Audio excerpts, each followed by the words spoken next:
few days ago, I did a video on Philly International, and I ran some pictures of the inside of the place. But it seemed like there's a lot of interest in Philly International Records. So what I did is I dug up a picture of the building. I happened to be right there. I took this picture. There was a bunch of, this was New Year's Day. There was a bunch of mummers coming down the road. So I had to clean it up so there's no mummers in the front of it. But that's the building.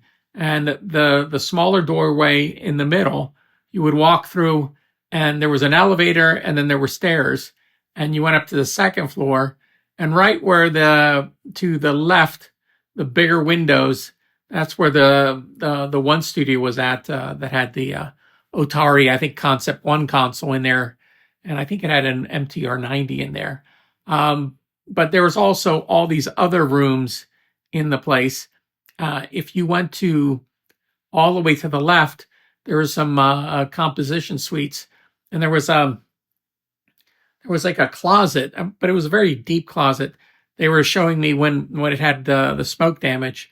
They were showing me all the gear that was in there, and a lot of stuff was used on big hits, but not there. It was used at 212 North 12th Street at the Sigma place. But like they had the I don't know if it's the flanger or the phaser or that they used for the love of money. They had that sitting there on the shelf. But they had a ton of different bits and pieces of gear in the place. But the person who went inside and started the fire, he just went in and walked up to the second floor and started a fire in one of the rooms. It wasn't in the studio, but it just, everything was covered with smoke. On the first floor, the ground floor, they had a store for buying Philly International Record merchandise. So like the Sigma Sound Studios T-shirts that I sell, we would have some printed up, and me and Joe Tarsia had them put in there.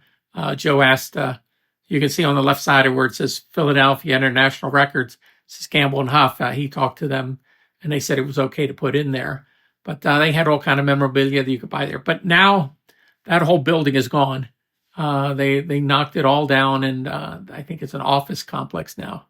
But there you go, because it seemed like huge amount of interest in Philly International Records, that story. But there you go.